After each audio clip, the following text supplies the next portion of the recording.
like that, depending on the bird, before you do your first one of those, first kind of rising arm, you know, so tapping it out there, you're doing that in entry. So your hand then doesn't pass it. So as you put that out, it's there. Right? And that's what I want us to practice first, being another Gedan Barai function, you know, on the same side of the road. So if I'm staying here and I block it, that hand can fly in, so I need to be ready for it. If I've done this, I've changed the range. You know what I mean? So I'm away from it. For a moment, I'm away from that effective danger. Okay, so same thing as here, ready for the next manoeuvre. Okay, give that a go. That's just Gedan Barai, that's all that is. So that's adding in the dirt. You can add your own stuff around it. The essential thing we want is that. So we're okay with that. When we've got that, what we're going to do is I'm bring my arm up towards his shoulder. Yeah, somebody, you give one-handed or two-handed. The captain I would suggest does it one-handed. So the way that the version that I do, once it's there, this arm circles round a little bit, then comes back. So you choose there, here. Okay, so it brings the arm forwards and down. So we just lift the arm at the back of his shoulder here, right? Turn the body round. Guess where his head ends up? And then catch his from now. I'm going to do it in front of your face next, here, I mean, so you don't need it. And then bang, okay, it comes all the way through here. So it brings his head down and smashes straight in. Okay, with the partners are nice and rising straight too. Some of the people in my dojo, right, you know, especially some of the shorter ones, when they do this, the impact here, reach over and grab their own hand, and then pull the partner around that way, and then do it. So if you can get away with one-handed, well, that's great. If you can't and you want to have one in, that's fine too. Okay, so you do that from there, and that's where the cat stops. It doesn't have to be where you stop. Exactly what the cat shows, bang, if you want. But there are some fun things you can do here, which I'll show you in a second before we stop our break. Was everyone okay with that idea there? So if you want to again, you can put the extra strikes in. So the basics of the movement are there. Okay, so you play and do your own thing with it.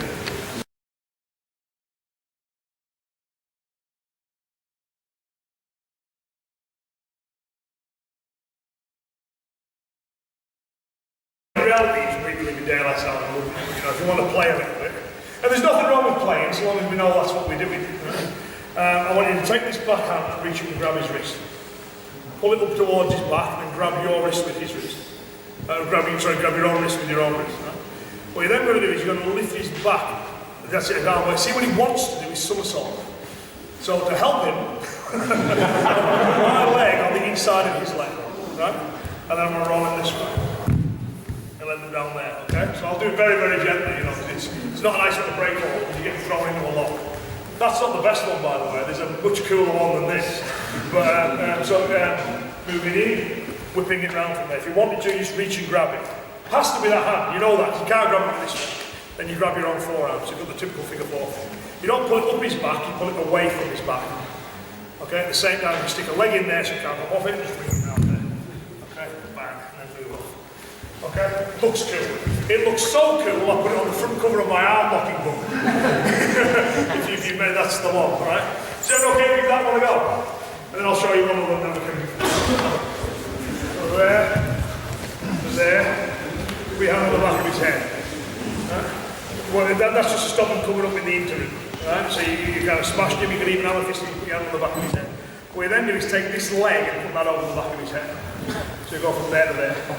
Right? What everybody wants to do then is take the leg backwards, right? Which you kind of do, but it's more that way, not that way. Okay? So my arm goes in this direction, and my leg goes the other way. It ends up just there. Cool as anything, and anything there. I mean, totally impractical. It'll never work in a million years, but it looks great.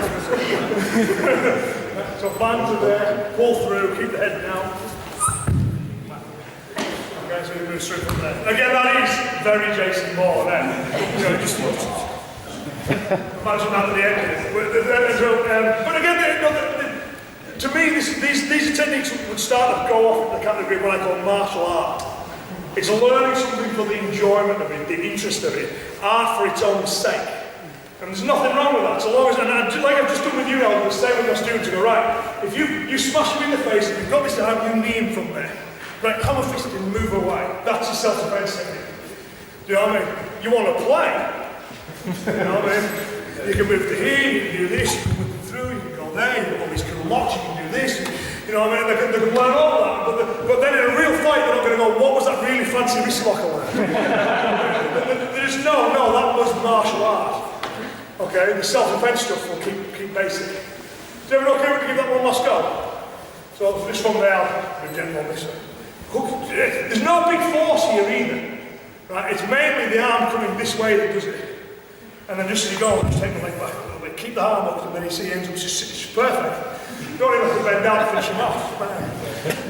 So it's a nice one for demonstrations and for looking good, but it's not the most practical technique. Anyway, have a go with that, I've got a couple of minutes on it, and then we'll have